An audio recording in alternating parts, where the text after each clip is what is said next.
Hello Sonders and welcome to another video. It is Inktober time and it's officially started. Oh my gosh, we're on day 2. And today I am going to be drawing Bob. Now, for those of you who have watched the videos, you'll know that I sketched out some of the pictures earlier on, which I am so glad I did because I don't think I would have found time to do them on top of doing the calendar and everything. For day 2, it is spiders, and I'm actually just drawing one little spider, Bob the Spider, because all of the drawings I'm doing are based on my young adult fantasy novel, Durnkuth the Broken Island. It's just amazing to be able to show you a whole other side of the book, to show you the characters, the stories, how I came up with everything, and I promised that I would include Bob the Cabin Spider's origin story, even though he is only mentioned a very few times. So this morning on day 2, I woke up, I'd inked him in all the day before, and I hurriedly wrote his origin story. So I thought I'd post a video now, just a quick one, and as I draw Bob and ink him in, I will read you his origin story too. And if you want to check the book out, the link is in my bio. If you have Kindle Unlimited, it's also free. With that, let us hear Bob's origin story. And don't worry, arachnophobes, he is a very friendly spider. Somebody actually wrote to me and said, I would befriend the spider, and they're terrified of them, so that made my day. Okay, initiating my movie voice. Bob the Spider. No.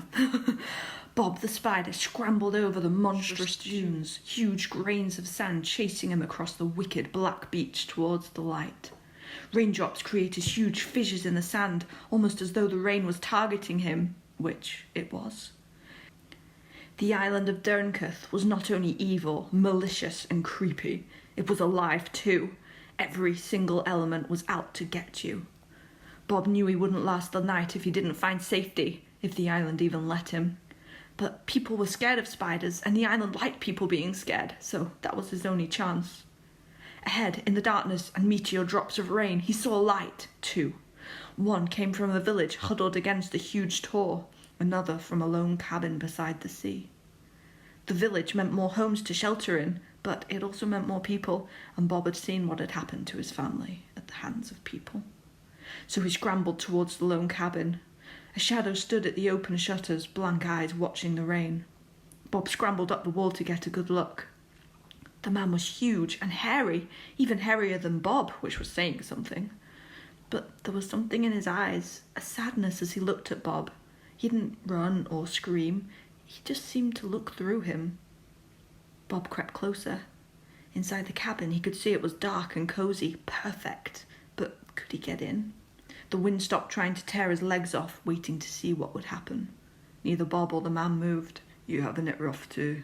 The hairy man muttered, his hands glowing. Sorry, he's not Scottish, why do I always do that? I'm trying to do man's voice. You having it rough too? No, I can't do Fern's voice. You have it, right, forget it, he's Scottish. You having it rough too? The hairy man muttered, his hands glowing from a cigarette. Bob took a step closer. Usually people didn't let him get this close. What the heck, we're all suffering together, the hairy man said. Then he opened the shutter just a little wider before crossing the room and sinking into a pile of blankets and empty bottles on the floor. Bob blinked, the wind laughing, a cold finger trailing down one leg. Then he scurried into the cabin, up the wall and into a dark corner where he watched the hairy man. Outside, the wind screamed and went to torment someone else, but Bob didn't care. He was safe. He had a home now and he knew who he was.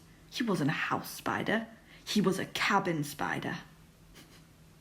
So there you go, that's Bob's little origin story. Even I didn't know how he ended up in that cabin today, but eventually Lark crash lands into both Bob and Bern, the hairy man, his life, and, turns it upside down really.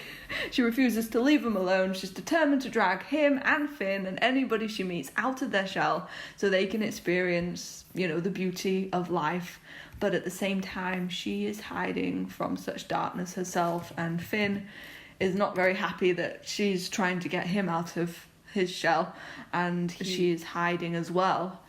And he says, you go on about all these wonderful things and everything, but you never say the story that matters. You never say the reason for the ghosts in your eyes. So there we go, that is day 2, spiders. and tomorrow it's going to be paths, so check back here and hopefully I'll have a video ready. If not, I'll have to upload the first one, and also the one with all the sketches before. I am so in awe of anybody who manages to keep track of Inktober and YouTube. That is a serious feat.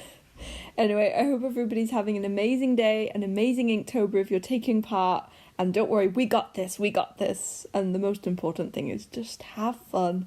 Love every second of it, because I sure am. Bye. What can I do? Should I rub it? No. Right, it's not coming off.